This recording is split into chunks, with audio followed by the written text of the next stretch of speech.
Ta parole est une lampe à mes pieds, une lumière sur mon sentier. Psaume 119, verset 105.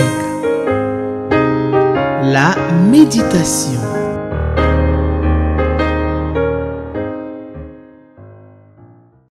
Chers téléspectateurs de Espérance TV, c'est avec beaucoup de plaisir que je vous souhaite la bienvenue à notre temps de méditation en cette belle journée du mercredi 1er novembre 2023.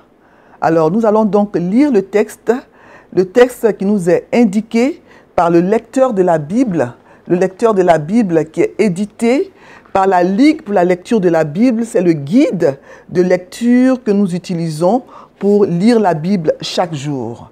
Alors, le texte qui nous est proposé en ce mercredi 1er novembre par le lecteur de la Bible est Ésaïe chapitre 20, versets 1 à 6. Ésaïe chapitre 20, versets 1 à 6. Nous allons donc prier avant de lire le texte qui nous est proposé en ce jour. Nous prions. Seigneur, nous te disons merci parce que tu nous donnes, Seigneur, de pouvoir lire ta parole en ce jour. Nous voulons, Seigneur, passer du temps en ta présence. Nous voulons, Éternel, t'écouter, nous parler. Nous voulons, Seigneur, apprendre à mieux te connaître pour mieux te servir. Permets, Seigneur, qu'en ce moment, nous soyons attentifs à la lecture de ta parole, à ce qui va être dit, et que cette parole, Seigneur, nous aide à pouvoir grandir dans notre foi, parce que la foi vient de ce qu'on entend, et ce qu'on entend vient de la parole de Dieu. Seigneur, bénis ce moment. Parle-nous par ta parole au nom de Jésus. Amen. Alors, comme je le disais tout à l'heure, le texte qui nous est proposé en cette journée du mercredi 1er novembre 2023 est Ésaïe chapitre 20, versets 1 à 6. C'est le texte qui nous est proposé par le lecteur de la Bible qui est notre guide de lecture quotidienne de la parole de Dieu. Alors je lis donc le texte indiqué, Ésaïe 20, versets 1 à 6. L'année où Tartan, envoyé par Sargon, roi d'Assyrie, vint assiéger Asdod et s'en empara, en ce temps-là, l'Éternel adressa la parole à Ésaïe, fils d'Amoz, et lui dit, « Va, détache le sac de tes reins et ôte tes souliers de tes pieds. » Et il fit ainsi, marcha nu et déchaussé. Et l'Éternel dit, « De même que mon serviteur Ésaïe marche nu et déchaussé, ce qui sera dans 3 ans un signe et un présage pour l'Égypte et pour l'Éthiopie, de même le roi d'Assyrie emmènera de l'Égypte et de l'Éthiopie captifs et exilés les jeunes hommes et les vieillards, nus et déchaussés, et le dos découvert à la honte de l'Égypte. » Verset 5. « Alors on sera dans l'effroi et dans la confusion à cause de l'Éthiopie en qui l'on avait mis sa confiance et de l'Égypte dont on se glorifiait. Et les habitants de cette côte diront en ce jour, voilà ce qu'est devenu l'objet de notre attente sur lequel nous avions compté pour être secourus, pour être délivrés du roi d'Assyrie. Comment échapperons-nous? » Amen. Alors, nous avons lu le texte du jour, Ésaïe chapitre 20, versets 1 à 6. Mais il faut savoir que le chapitre 20 d'Ésaïe complète l'oracle sur l'Égypte qui a commencé au chapitre 19. Ce texte, en fait, c'est une prophétie contre l'Égypte et l'Éthiopie. Et le verset 1 situe donc cette prophétie dans le temps. Ésaïe prophétise contre l'Égypte et l'Éthiopie, l'année où un certain Tartan est envoyé par Sargon, roi d'Assyrie, pour assiéger Asdod afin de s'en emparer. Tartan, dont on parle ici, c'est en fait le titre du commandant en chef de l'armée assyrienne. D'ailleurs, dans la version en français courant, le verset 1 est traduit de la façon suivante. C'était l'année où le général en chef des troupes assyriennes vint attaquer la ville d'Asdod en Philistie, au pays des Philistins. Sur l'ordre du roi Sargon, d'Assyrie et s'empara d'elle. Ça, c'est donc la traduction dans la version français courant. Donc, il s'agit ici, en fait, de Sargon II. Sargon II qui a régné sur la Syrie de 722 à 705 avant Jésus-Christ.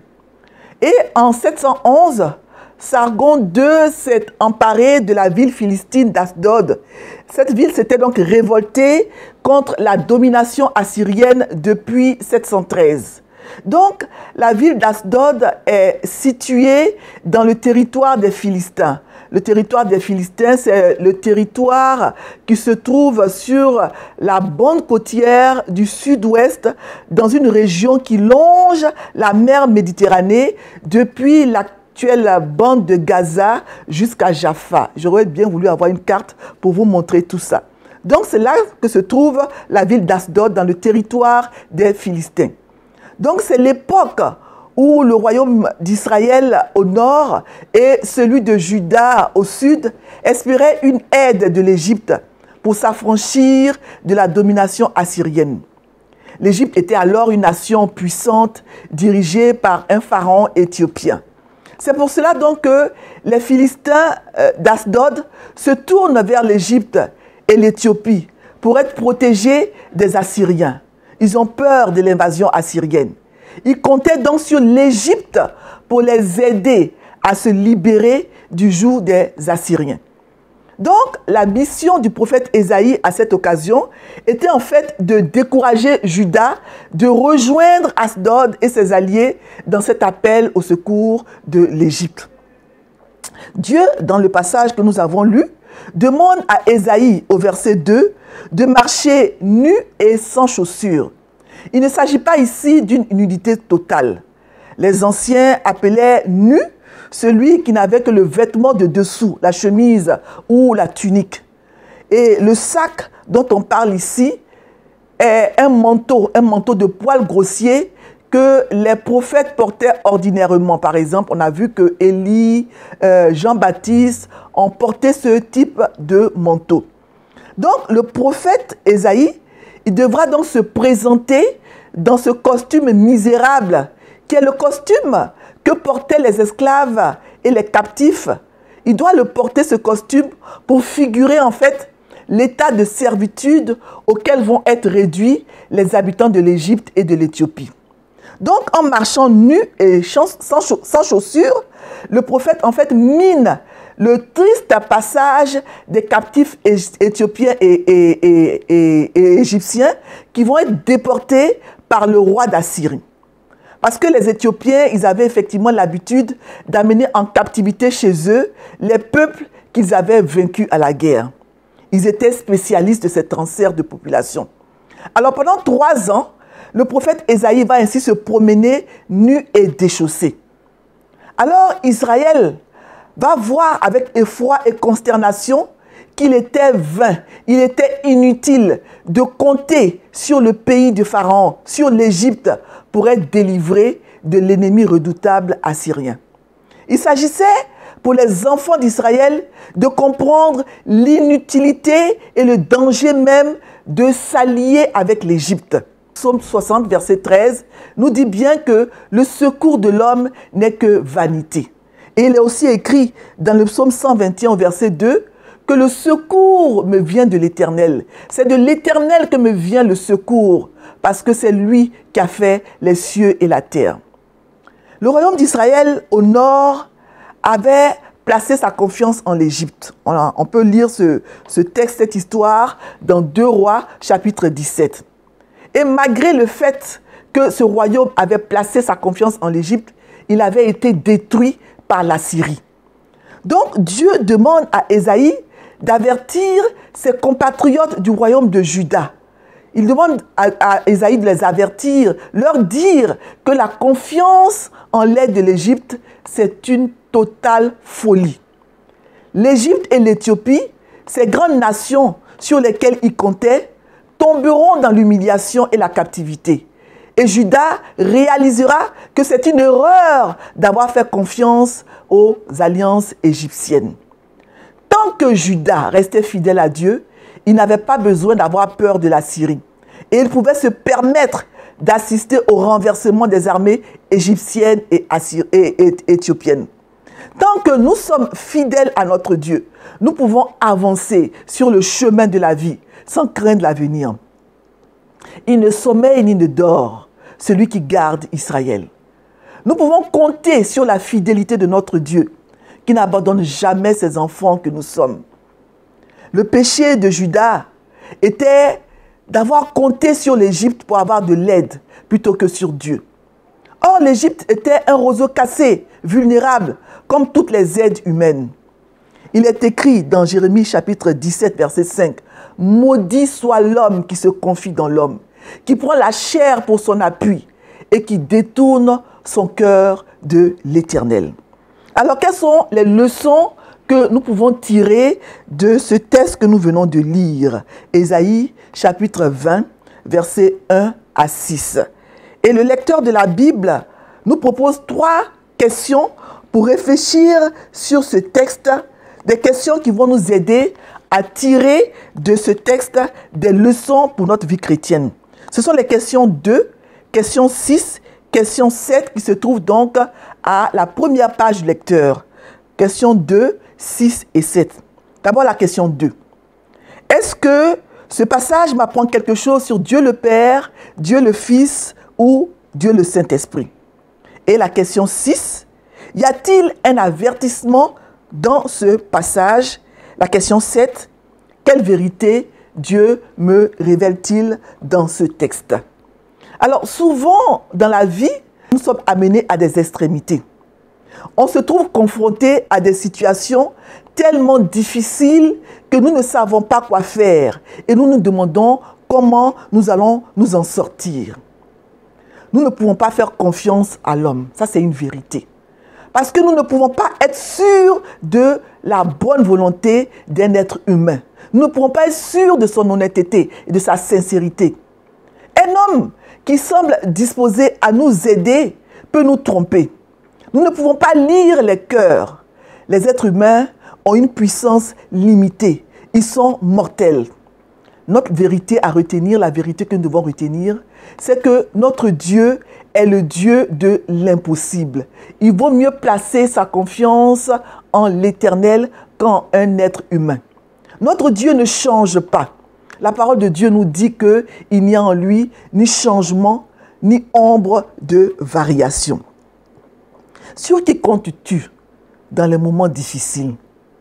Nous devons apprendre à compter sur notre Dieu, à qui rien n'est impossible.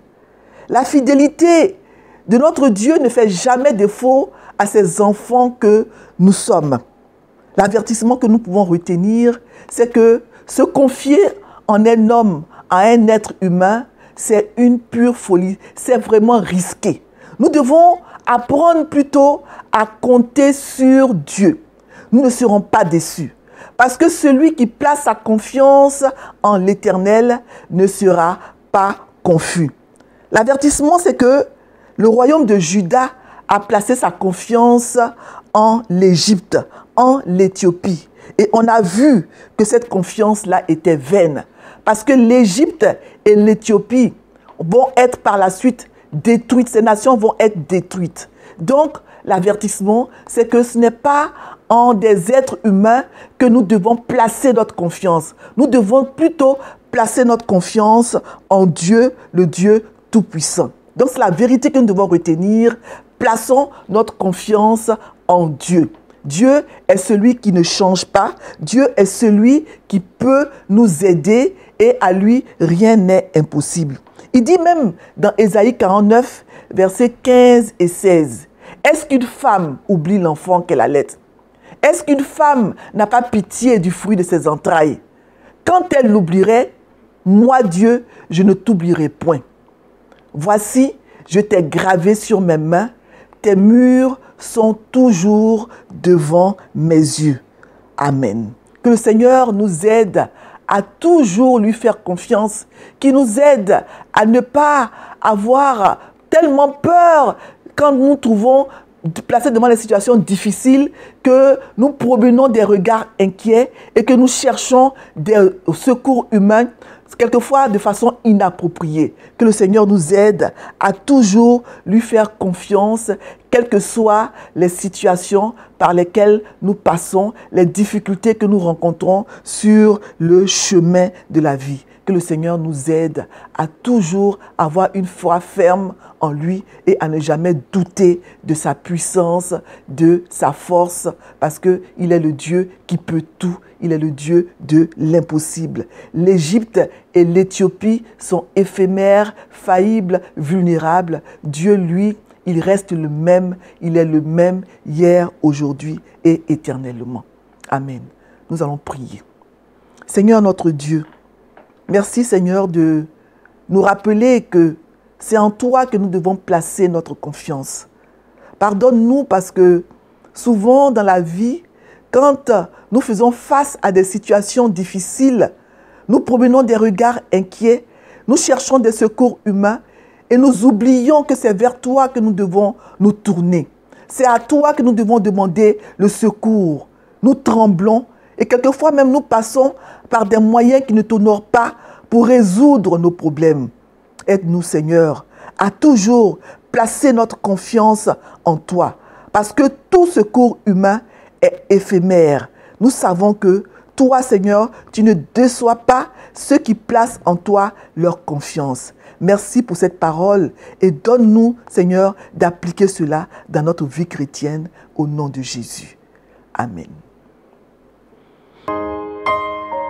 Ta parole est une lampe à mes pieds, une lumière sur mon sentier. Psaume 119, verset 105. La méditation.